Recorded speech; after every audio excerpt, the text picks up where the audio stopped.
Welcome to Crazy for Football. In this video, we will talk about 7 top footballers who completely ruined their careers with one bad transfer decision. So, let's start, shall we? Number 1. Andriy Shevchenko. Totting up some impressive tallies with boyhood side Dynamo Kyiv, hitting 33 goals in his final 2 seasons in the Ukrainian capital, he joined AC Milan for a then record £21.52 million. After joining AC Milan in 1999, he became even better. Banging goals left, right and centre, he secured 175 goals in just 322 games, thus winning the prestigious Ballon d'Or. In 2006, with the help of newly found wealth of Roman Abramovich, Chelsea succeeded in luring the striker from AC Milan for around £39 million. This is where everything started going wrong for the once European Player of the Year. His Chelsea career was full of disappointments as he looked like a shadow of himself. The sense of lethality was missing from one of the sharpest strikers the world had ever seen. A dispiriting loan move back to Milan didn't end well either. Finally, offloaded back to his childhood club Dynamo Kyiv in 2009, he did salvage some of his pride back by being named as the best player in the Ukrainian league. In 2012, Sheva announced his retirement from football and joined politics. Number 2. Juan Sebastian Veron. When Veron joined Manchester United in 2001, everyone expected him to succeed. He arrived as one of the world's best midfielders. In the previous 3 seasons with Lazio, Veron had won 6 trophies, but his elegant passing and eye for goal deserted him in the highly intense Premier League. He was sold to Chelsea in 2003, where he too failed to find his magic. He then joined Inter, winning the Scudetto, but his performances were not satisfactory, following which he joined his boyhood club Estudiantes, leading them to 2 titles and a Copa Libertadores in 2009. Number 3. Kaká. Kaká was sublime at San Siro, fueling Milan's charge to 2 Champions League finals. He was just so elegant and gracious on the ball, at the same time capable of devastating opponents. He was pivotal in Milan's triumph of the Champions League in 2007 by being the top scorer and picked up the coveted Ballon d'Or for his accomplishments. The Brazilian was at his ultimate peak in 2009 when Real Madrid signed him, making him the second most expensive signing at the time. Kaká was half the player at the Bernabeu. His 4 seasons at the Spanish capital were plagued with injuries, one of which kept him out for 5 months.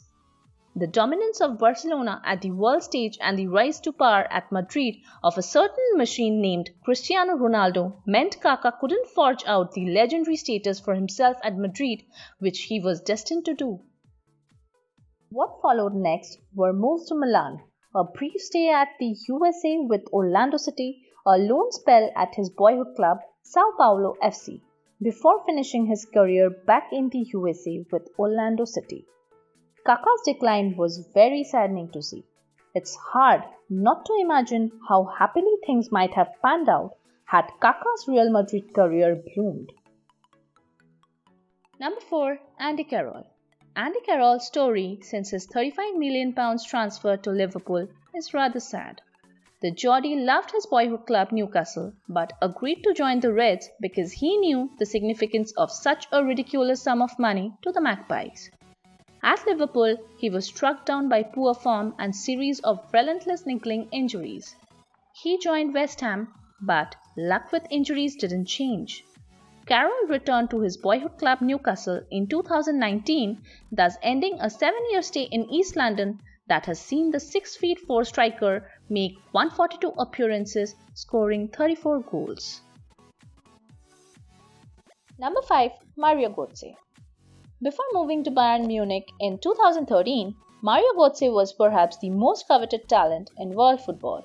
At Dortmund, he won 2 league titles, scoring 31 goals and assisting 44 in 116 games.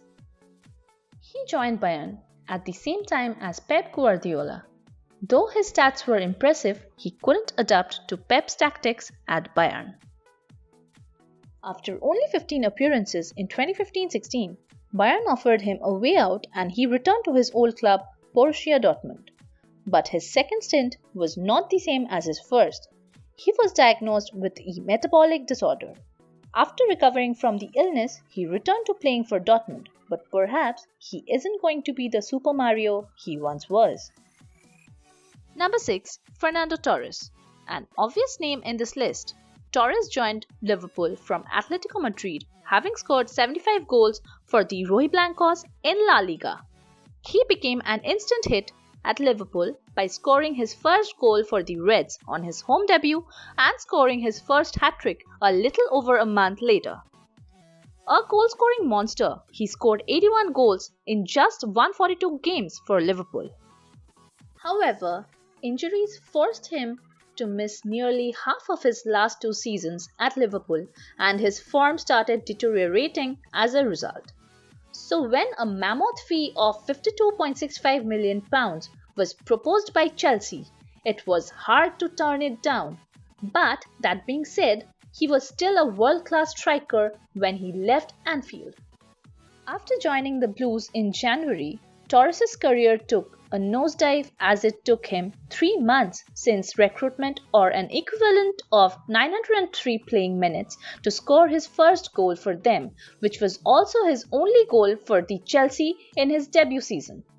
Torres' strike rate dropped to under 1 goal in every 5 games. Simply shocking! The once deadly striker also became a subject of mockery in an infamous event in a match against Manchester United, where he missed an open goal. Torres was sold to Milan in 2014 on a 2-year-long deal, but again, after a not-so-prolific season, he returned to his boyhood club in Madrid on another loan deal. At Atletico, he showed a glimpse of his talent occasionally, thus making the move permanent. In 2018, El Nino left his boyhood club once again to ply his trade in Japan, representing Sagan Tosu before retiring. A sad ending indeed. Number 7. Alexis Sanchez. Well, this one is actually funny. Sanchez was marvellous whilst at Arsenal, offering a deadly goal-scoring threat as well as producing neat interplay with teammates. He joined United with much fanfare, and who can ever forget that club promo introducing Sanchez? A horror show best describes Sanchez's career at Man United. He scored only twice in 12 appearances that season and was poor throughout. The following season, United finished below Arsenal on the table and his contribution was abysmal. He scored only 1 goal in 20 appearances for United, and it was really baffling as well as sad how far the mighty Alexis Sanchez had fallen. He signed on loan for Inter in Italy, the country where he made his name and took the world by storm. But sadly, until now, he has not been able to rediscover his old form due to injuries and lack of match fitness. So, that's all for today. Please let us know if you liked our video in the comment section below, and don't forget to like, share and subscribe to our channel. Also press the bell icon for further notifications. Thanks for watching. See you soon in our next video. Till then, bye-bye.